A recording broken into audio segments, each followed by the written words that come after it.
L'Éternel est proche de ceux qui ont le cœur brisé, et il sauve ceux qui ont l'esprit dans l'abattement. Psaume 34, verset 19. À toi, femme qui dort seule, qui marche chaque jour avec la sensation d'être oubliée, marginalisée ou simplement invisible, ce message te concerne. Car ce que les autres ignorent, Dieu le voit. Ce que la société minimise, Dieu le valorise. Ce que le monde considère comme une faiblesse, Dieu en fait une force.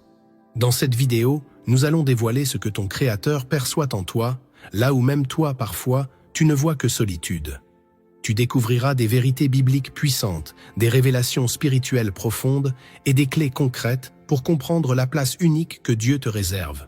Si tu ressens déjà que ce message te parle, je t'invite à aimer cette vidéo, à t'abonner à cette chaîne Lumière en Christ et à écrire en commentaire « Dieu me voit, même quand je suis seul ». Reste jusqu'à la fin, car une prière puissante t'attend et elle pourrait bien marquer un tournant dans ta relation avec Dieu. Lorsque l'on étudie les Écritures avec attention, on découvre une réalité bouleversante. Dieu a toujours porté un regard particulier sur celles que le monde ne voyait pas. Dans l'Ancien comme dans le Nouveau Testament, il s'est approché des femmes seules, abandonnées, rejetées ou stigmatisées. Anne, stérile et humiliée, versait ses larmes seule dans le temple. Mais c'est précisément dans ce moment d'isolement que Dieu a entendu sa prière et lui a donné un fils qui allait marquer l'histoire d'Israël. Marie, la mère de Jésus, était seule lorsqu'elle a reçu l'annonce de sa mission divine. La femme samaritaine, marginalisée par sa vie passée, a reçu une révélation que même les disciples n'avaient même pas encore entendue. Et Marie-Madeleine, celle que beaucoup auraient méprisée, a été la première à voir le Christ ressuscité. À chaque fois, Dieu n'a pas attendu qu'elle soit entourée, mariée, comprise ou validée. Il les a rencontrées dans leur solitude, car la solitude, dans le royaume de Dieu, n'est pas un handicap, c'est un sanctuaire. C'est dans ce silence, dans cette mise à l'écart, que Dieu forme, parle et révèle. Aujourd'hui encore, cette vérité demeure. Mais elle est souvent négligée, méconnue ou même contredite par les mentalités actuelles, qui associent la valeur d'une femme à sa vie relationnelle. Pourtant, aux yeux de Dieu, une femme seule peut être une porteuse de feu, une sentinelle spirituelle, un canal de gloire. Et c'est cette vérité que nous allons explorer en profondeur dans les prochaines parties de cette vidéo. Avant de te révéler ce que Dieu voit en toi, femme seule, il faut d'abord que tu comprennes les fondations sur lesquelles repose ton appel. Voici 7 vérités fondamentales, 7 principes bibliques puissants que Dieu veut graver dans ton cœur pour transformer ta solitude en destinée prophétique. Le premier principe que tu dois comprendre, c'est que Dieu te sépare pour te sanctifier. Il y a des saisons où Dieu ne permet pas l'union, non pas parce que tu n'es pas digne d'amour, mais parce qu'il veut d'abord te faire traverser la sainte séparation. Ce n'est pas un abandon, c'est une mise à part.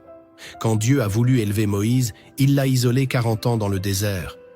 Quand il a appelé Élie, il l'a conduit près du torrent de Kérit, seul. Quand il a voulu transformer Paul, il l'a tenu loin des apôtres pendant des années. À chaque fois, la solitude n'était pas un vide, mais un terrain sacré. Et pour toi, c'est la même chose. Si tu vis seul, si tu dors seul, si personne ne partage ton quotidien, ce n'est pas une malédiction. C'est une invitation. Dieu te prépare, il te purifie, il t'enseigne.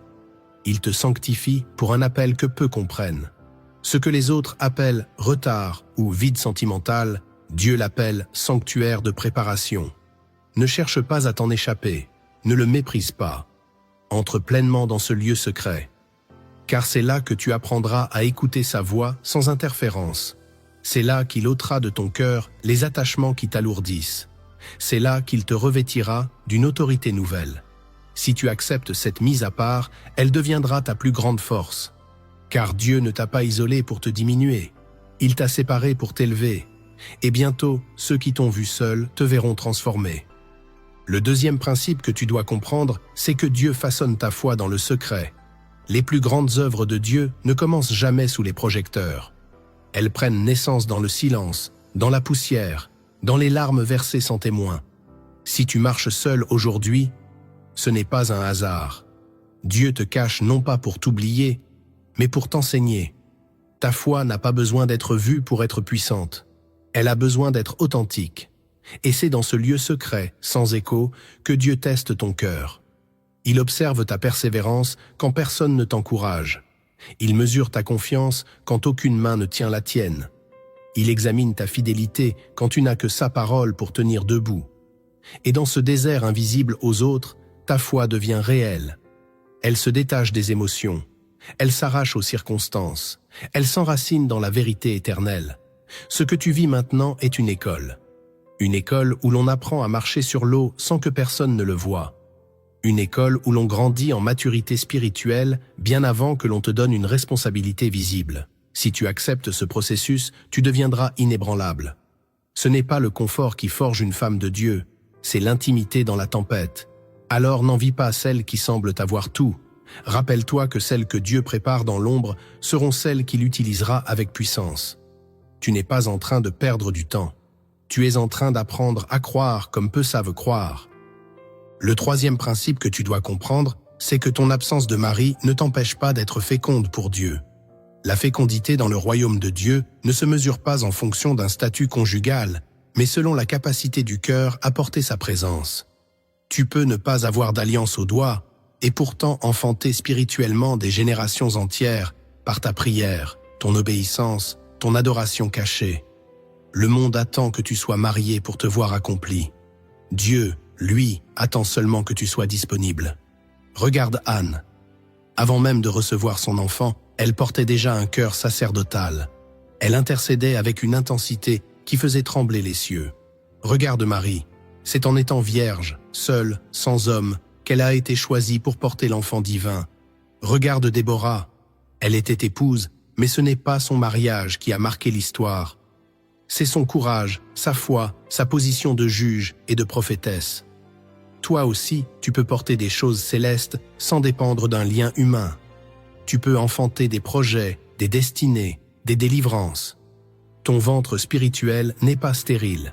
Il est peut-être juste en attente de la parole divine. Ne laisse pas ta solitude t'éteindre. Que ta solitude devienne un terrain de conception. Une chambre haute où Dieu dépose ce que personne ne voit encore. Car lorsque tu portes sa volonté, tu es féconde. Et quand l'heure de l'enfantement sonnera, rien ne pourra arrêter ce que tu mettras au monde. Même seul, tu es capable de changer l'histoire. Le quatrième principe que tu dois comprendre, c'est que Dieu écoute les prières des femmes mises à l'écart. Tu n'as pas besoin d'un auditoire pour que ta voix touche le ciel. Tu n'as pas besoin d'un statut social pour que tes larmes aient du poids devant Dieu. La femme que le monde ignore est souvent celle que Dieu écoute avec le plus d'attention. Il entend les soupirs que tu ne verbalises même pas. Il voit les nuits où tu restes éveillé, non pas par peur, mais par intercession. Il reçoit tes prières non comme des murmures insignifiants, mais comme des parfums précieux. La Bible est remplie de femmes que personne ne regardait, mais que Dieu entendait.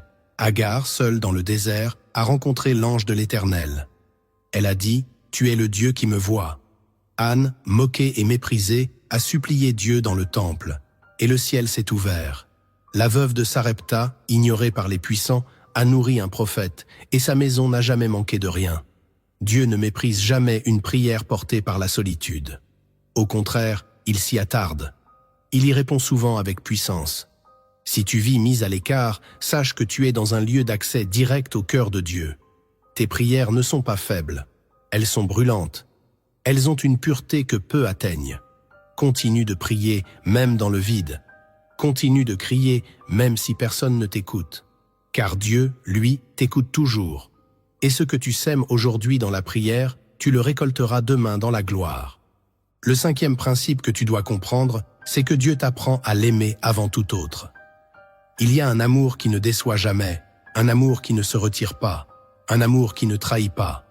C'est celui que tu développes avec ton Créateur. Quand Dieu te garde seul, c'est souvent pour te détacher des attachements humains qui prennent trop de place. Il t'invite à le connaître d'abord, avant de connaître l'autre. Il t'enseigne l'amour vertical avant de permettre l'amour horizontal. Car si tu ne sais pas recevoir son amour, tu chercheras toujours à combler ton vide avec des relations imparfaites. Ton cœur deviendra dépendant de ce qui est fragile. Et Dieu t'aime trop pour te laisser vivre dans cette dépendance émotionnelle. Alors il t'invite dans une intimité exclusive. Il devient ton confident, ton refuge, ton époux invisible.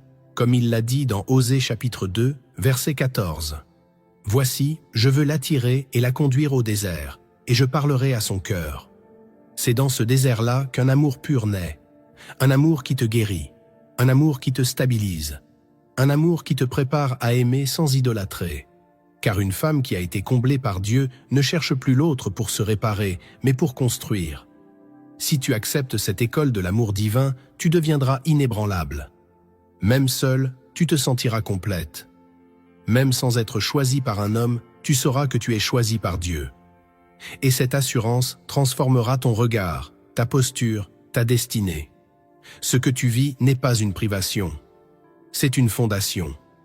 Le 6e principe que tu dois comprendre, c'est que Dieu révèle des mystères à celles qui n'ont que lui. Il y a des révélations que Dieu ne partage pas avec tout le monde.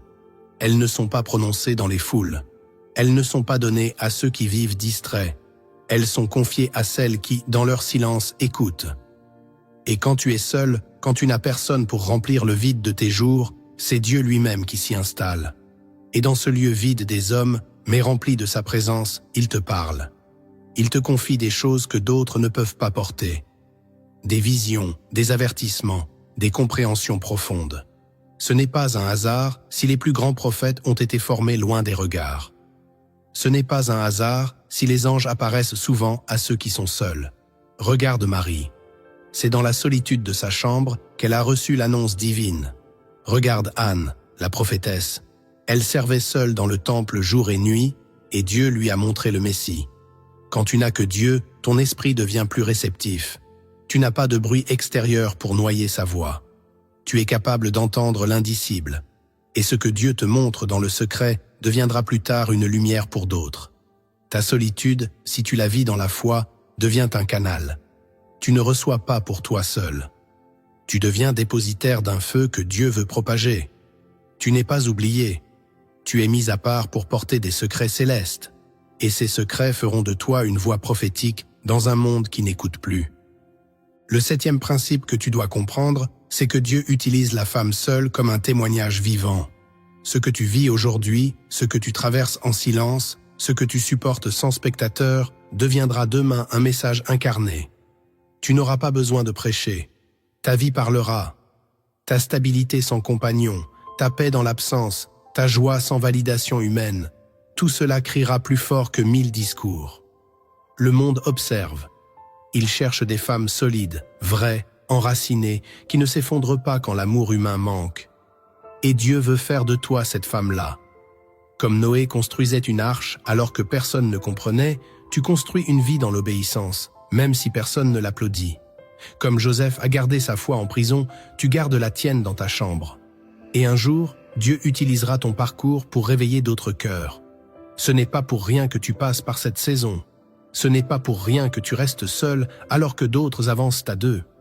Tu es en train de devenir un modèle silencieux de persévérance. Une démonstration vivante de ce que Dieu peut faire avec une femme qui le choisit au-dessus de tout. Le monde t'ignore peut-être, mais Dieu te prépare comme un flambeau. Tu porteras une lumière que beaucoup suivront. Et ceux qui t'avaient jugé par ton célibat verront en toi une autorité qu'ils ne pourront pas expliquer. Ta vie seule n'est pas une perte. C'est un témoignage prophétique que Dieu écrit sous les yeux du ciel. Ce que tu viens d'entendre n'est que le début. Car au-delà des principes visibles, il existe des vérités profondes, cachées, que seul Dieu perçoit en toi. Ces vérités, rares, sont ceux qui les discernent, mais elles transforment tout. Prépare ton cœur. Ce que tu vas découvrir maintenant pourrait bien bouleverser ta perception de toi-même. Première vérité, Dieu voit la fidélité invisible que tu manifestes dans le secret. Il y a des gestes que personne ne remarque, des choix que personne ne célèbre, des sacrifices que tu fais dans le silence. Et pourtant, le regard de Dieu s'y attarde avec profondeur. Le monde attend les grands exploits, les discours puissants, les actes visibles. Mais Dieu, lui, observe ce que tu fais quand personne ne te regarde. Il voit tes genoux fléchis au petit matin. Il entend ta louange étouffée dans les larmes. Il connaît ces jours où tu aurais pu te relâcher, mais tu as choisi d'obéir. Il sait que tu continues de prier, même quand tout semble figé. Cette fidélité discrète, cachée, tissée dans les détails de ton quotidien, est plus précieuse à ses yeux que 1000 offrandes publiques. Dans Matthieu chapitre 6, Jésus dit « Ton Père qui voit dans le secret te le rendra ». Ce n'est pas une métaphore, c'est une promesse. Chaque moment où tu restes intègre malgré la solitude, chaque fois où tu refuses le compromis parce que tu veux rester droite devant Dieu, chaque pensée capturée en son honneur, tout cela est enregistré. Les anges le notent, le ciel le reconnaît. Et même si tu n'as pas encore vu de récompense visible, ne doute jamais. La moisson vient toujours après la saison de semences silencieuses. Le monde mesure la valeur à travers les résultats apparents. Dieu mesure la valeur à travers la fidélité constante. C'est pourquoi il t'appelle bien-aimé, même quand personne ne t'appelle. C'est pourquoi il te garde dans sa main, même quand tu te sens oublié. Ta fidélité dans l'ombre est une déclaration d'amour qui monte vers le trône. Et Dieu, qui est juste, n'oubliera jamais ce que tu fais pour lui quand il n'y a ni regard, ni reconnaissance. Il prépare une récompense à la hauteur de ton silence. Deuxième vérité, Dieu reconnaît la pureté de ton cœur là où d'autres ne voient que ton statut. Dans cette société obsédée par les apparences, beaucoup jugent une femme selon ce qu'elle possède, ce qu'elle affiche, ou avec qui elle partage sa vie. Si tu es seul, certains te voient comme incomplète, suspecte ou même en retard. Mais Dieu, lui, n'a jamais évalué une personne selon ces critères-là. Il ne regarde pas ton absence d'alliance, ton âge, ni ton entourage. Il regarde ton cœur. Et ce qu'il y voit a infiniment plus de valeur que tout ce que les hommes peuvent valider. Dieu t'observe dans tes choix silencieux, dans tes renoncements secrets, dans ton désir sincère de lui plaire avant tout. Tu n'as pas suivi les compromis du monde. Tu n'as pas vendu ton âme pour de l'affection humaine. Tu as choisi de rester fidèle à ton Créateur, même dans l'attente, même dans l'incompréhension. Dans le premier livre de Samuel, chapitre 16, verset 7, Dieu rappelle à Samuel que l'homme regarde à ce qui frappe les yeux, mais que l'Éternel regarde au cœur. Ce verset te concerne personnellement. Il sanctifie ta solitude. Il purifie ton témoignage. Il valide ta dignité, même quand personne autour de toi ne la reconnaît. Et si tu gardes cette pureté, même quand elle te coûte, tu actives une faveur particulière. Car Dieu se révèle davantage à ceux qui ont un cœur entier. Il te donne une paix que personne ne peut voler. Il te rend sensible à sa voix. Il fait couler une huile de distinction sur ta vie. Et cette pureté devient un bouclier. Elle te protège de l'amertume, de la honte, du mensonge. Elle attire sur toi un respect céleste, invisible mais réel. Le monde peut t'oublier, mais Dieu te marque. Et si tu restes fidèle à ce que tu es, il t'élèvera au moment parfait. Ce que les autres n'ont pas vu, Dieu l'a déjà couronné. Troisième vérité, Dieu entend les promesses que tu lui as faites dans la solitude. Il y a des mots que tu n'as prononcés qu'en sa présence. Des engagements que tu lui as donnés dans des nuits silencieuses, alors que personne ne te comprenait. Des pactes sacrés, tissés entre tes larmes et ta foi. Tu as peut-être dit « Seigneur, même si je dois rester seul, je veux t'appartenir. » Ou encore « Je te suivrai, même si cela me coûte l'amour des hommes. » Ces paroles, le ciel ne les a pas oubliées. Dieu n'a pas besoin que tes promesses soient publiques pour les prendre au sérieux. Il les a gravées dans son cœur, comme des alliances d'honneur. Et parce qu'elles ont été faites dans le désert, elles portent un poids que beaucoup ne mesurent pas. Souviens-toi d'Anne dans le premier livre de Samuel. Elle a fait un vœu en silence, sans prêtre, sans témoin humain. Mais Dieu l'a exaucé. Il a pris sa promesse et l'a transformée en destin. C'est ce que Dieu fait avec toi.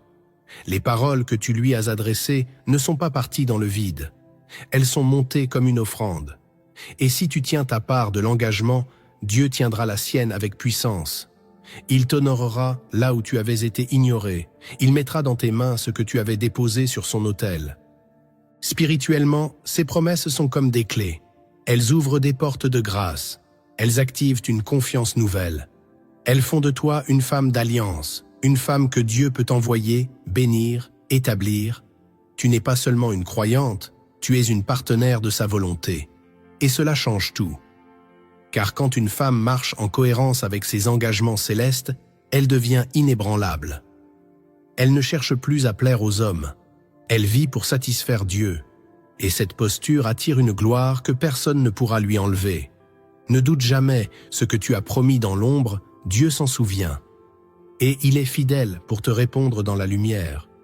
Quatrième vérité, Dieu connaît les blessures que tu caches derrière ton sourire. Tu avances, forte en apparence, droite devant les autres, parfois même rayonnante. Mais en toi, il y a des cicatrices, des souvenirs qui brûlent encore, des trahisons que tu n'as jamais racontées, des silences imposés, des abandons que tu as dû supporter seul. Le monde te félicite pour ton courage, mais ne voit pas les combats intérieurs que tu mènes. On admire ta stabilité, sans connaître les nuits sans sommeil, les larmes retenues, les prières criées dans l'obscurité. Pourtant, Dieu, lui, voit tout. Il voit ce que tu caches. Il sent ce que tu retiens. Il comprend ce que personne ne soupçonne. Dans le livre des psaumes, il est écrit « L'Éternel est proche de ceux qui ont le cœur brisé, il sauve ceux qui ont l'esprit abattu. » Ce verset n'est pas une consolation abstraite, c'est une promesse concrète. Cela signifie que plus tu souffres en silence, plus Dieu s'approche de toi. Pas pour t'observer de loin, mais pour guérir en profondeur. Il ne méprise aucune larme, il ne banalise aucune douleur. Et plus encore, il transforme ses blessures en source de grâce. Car une femme blessée qui reste fidèle devient une arme spirituelle redoutable. Sa compassion grandit, son autorité s'affirme, sa sensibilité devient un canal prophétique. Si tu laisses Dieu entrer dans ces zones blessées, tu expérimenteras une guérison que rien ni personne ne pourra t'offrir. Il ne te répare pas à moitié. Il te reconstruit avec puissance. Et chaque cicatrice devient un témoignage. Tu ne seras plus défini par ce que tu as perdu, mais par ce que tu as surmonté. Et les autres verront non pas une femme brisée, mais une femme façonnée. Ce que tu vis n'est pas une condamnation. C'est une préparation. Dieu est en train de te faire passer de la blessure à la gloire. Et quand il aura terminé, ton histoire deviendra une source de guérison pour d'autres. Cinquième vérité, Dieu prépare une élévation qui ne dépendra d'aucun homme. Il y a des femmes que l'on croit incomplètes tant qu'elles ne sont pas en couple. Des femmes qu'on laisse de côté dans les cercles sociaux, dans les églises, dans les projets, simplement parce qu'elles n'ont pas d'alliance au doigt. Mais Dieu ne construit pas sa gloire sur les critères humains. Il ne suspend pas ton appel à la présence d'un époux. Il n'attend pas qu'un homme te valide pour te donner une mission. L'élévation que Dieu prépare pour toi ne dépendra d'aucun regard extérieur, d'aucune approbation humaine, d'aucun statut conjugal. Elle découle de ta fidélité, de ton obéissance, de ton cœur entièrement tourné vers lui. Regarde Déborah. Elle ne fut pas reconnue à cause d'un mari, mais à cause de la voix de Dieu sur sa vie. Regarde Marie-Madeleine. Elle fut envoyée vers les apôtres comme première témoin de la résurrection. Regarde Anne, la prophétesse. Elle vivait seule, mais sa présence dans le temple avait plus de poids que celle de bien des prêtres. Toutes ces femmes ont été élevées sans attendre qu'un homme leur ouvre la voie. Leur élévation venait d'en haut. Et toi aussi, Dieu t'élèvera depuis le ciel. Il te positionnera là où tu n'étais pas censé être. Il mettra sur toi une autorité que personne ne pourra contester. Et cette élévation ne suscitera pas la confusion, mais la gloire. Si tu acceptes de lui faire confiance dans la saison de l'invisibilité, Dieu t'amènera dans une dimension où rien ne pourra t'arrêter. Tu n'auras pas besoin de forcer les portes, il les ouvrira devant toi. Tu n'auras pas besoin de mendier l'attention, il fera en sorte que ton obéissance parle pour toi. Et ce que tu pensais être un retard, Dieu le transformera en précision divine. Tu n'es pas mise de côté, tu es mise à part. Et quand viendra l'heure de ton élévation, tu sauras que seul Dieu pouvait écrire une histoire aussi parfaite. Ton témoignage ne glorifiera pas un homme, mais ton Père céleste. Et cela, personne ne pourra le nier. Ce que tu viens d'entendre n'est pas un simple enseignement. C'est un appel. Un appel à marcher autrement. Un appel à regarder ta solitude non plus comme une malédiction, mais comme une mission. Et maintenant, il est temps de passer de la révélation à l'application. Car la lumière que Dieu a déposée dans ton cœur, à travers cette parole, ne doit pas rester théorique. Elle doit transformer ta vie, ton regard, ta posture, ton intimité avec lui. Dieu n'est pas venu te flatter, il est venu te équiper. Il veut que tu sortes de cette vidéo avec des clés spirituelles concrètes que tu puisses utiliser dès aujourd'hui. Pas demain, pas dans une autre saison. Maintenant. La première chose que tu dois faire, c'est changer ton langage. Tant que tu continueras à te définir par ce que tu n'as pas, tu resteras lié à une perception terrestre de ta vie. Ne dis plus « je suis seul », comme si c'était une faiblesse. Dis « je suis mise à part ». Ne dis plus « je suis en attente », comme si tu étais dans une salle vide. Dis « je suis en préparation ». Ce que tu déclares a du pouvoir. Le monde spirituel répond à ta voix. Et si tu alignes ton langage avec ce que Dieu dit de toi, tu verras tes pensées se réaligner elles aussi. Tu commenceras à voir ta vie comme un terrain d'adoration et non comme un désert émotionnel. Ensuite, tu dois sanctifier ton espace. Si tu dors seul, que ta chambre devienne un sanctuaire. Qu'elle respire la paix. Qu'elle reflète la présence de Dieu. Ce n'est pas parce que personne ne partage ton lit que cet endroit doit être vide de sens. Mets de la louange. Affiche des versets. Crée une atmosphère où Dieu se sent attendu. Car ce que tu honores dans le physique, il le manifeste dans le spirituel. Ton lieu de solitude peut devenir un lieu de visitation. Et tu seras surprise de voir combien sa présence remplira ce vide que les humains ne peuvent combler. Dieu veut aussi restaurer ton image intérieure. Beaucoup de femmes seules, même spirituelles, vivent avec une blessure d'identité. Elles croient qu'elles valent de moins parce qu'elles ne sont pas choisies, parce qu'aucun homme ne les appelle, parce que leur téléphone reste silencieux. C'est un mensonge. Tu n'as pas besoin d'être choisi par un homme pour être choisi par Dieu. Et si tu as été élu par le ciel, alors aucun rejet terrestre ne peut t'atteindre. Laisse le Saint-Esprit travailler cette vérité en toi. Prie pour que ton regard sur toi-même soit renouvelé. Demande à Dieu de t'aider à te voir comme il te voit. Tu n'es pas une femme à moitié. Tu es une œuvre complète. Tu n'attends pas d'exister. Tu existes déjà. Et ta valeur ne change pas en fonction de qui te remarque ou t'ignore. Ta valeur est fixée depuis la croix, et elle ne sera jamais négociable. Spirituellement, tu dois aussi renforcer ton autel. Qu'est-ce que cela signifie? Cela veut dire que tu dois établir une discipline de communion avec Dieu qui soit constante, non négociable. Lève-toi chaque jour avec une parole dans le cœur. Médite les Écritures, non pas pour être parfaite, mais pour être nourrie. Ouvre ta bouche, même si tu n'as pas d'interlocuteur. Parle à Dieu comme à un époux. Confie-lui tes peines, tes rêves, tes désirs. Et surtout, écoute, car dans le silence de ta solitude, il parle. Et il révèle des choses profondes que beaucoup ne peuvent pas recevoir. C'est dans ces temps d'intimité que Dieu va forger en toi une femme forte, une sentinelle, une mère spirituelle, une intercesseuse puissante. Tu n'as pas besoin d'un mari pour être utile au royaume. Tu as besoin d'un feu allumé par la présence de Dieu. Mais il y a aussi une transformation pratique à vivre. La manière dont tu gères tes relations, ton entourage, ton environnement émotionnel. Si tu es entouré de voix qui te rappellent constamment que tu es seul, que tu es en retard, que tu devrais te dépêcher de trouver quelqu'un, alors il est peut-être temps de faire du tri. Toutes les voix ne sont pas prophétiques. Certaines viennent pour éteindre ta foi. D'autres sont là pour semer la comparaison, l'impatience, le doute. Entoure-toi de personnes qui voient ton appel, pas ton statut. De femmes et d'hommes qui te rappellent que tu es précieuse, que tu es en marche, que Dieu est fidèle. Et s'il faut marcher seul un moment pour garder ton intégrité, alors marche seul. Car il vaut mieux être seul dans la vérité que bien accompagné dans la confusion. Maintenant, il faut aussi que tu acceptes la saison. Dieu n'agit pas selon notre chronologie.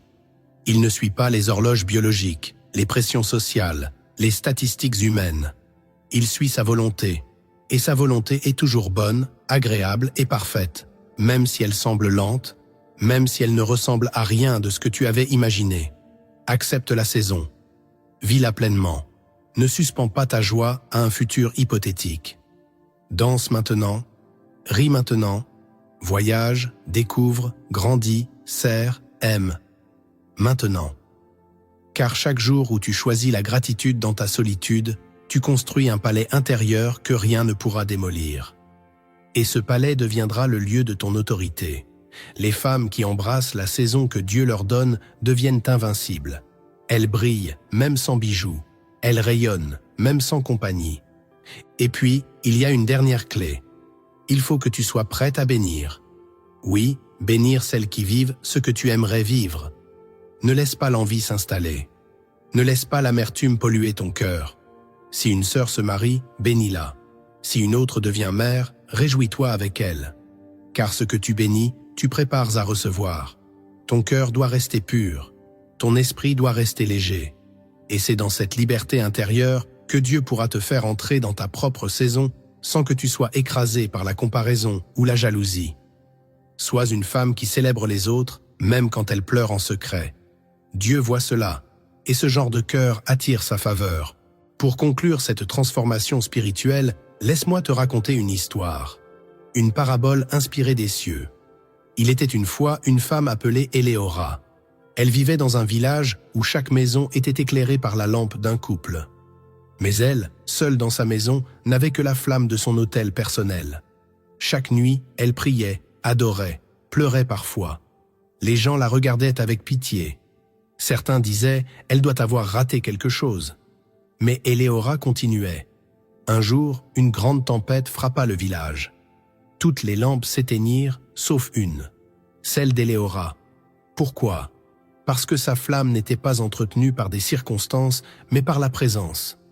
Les gens, en panique, se sont dirigés vers sa maison. Et là, dans sa solitude, Éléora est devenue une lumière pour tout le village. Non pas parce qu'elle avait un mari, mais parce qu'elle avait Dieu. Cette histoire, c'est peut-être la tienne. Et Dieu veut que tu saches, tu n'es pas un vide. Tu es une lumière. Tu n'es pas une anomalie. Tu es un refuge. Et quand la tempête viendra, ce que tu as construit avec Dieu brillera plus fort que tout ce que les autres ont bâti sans lui. Aujourd'hui, choisis de marcher autrement, de penser autrement, de t'aimer autrement.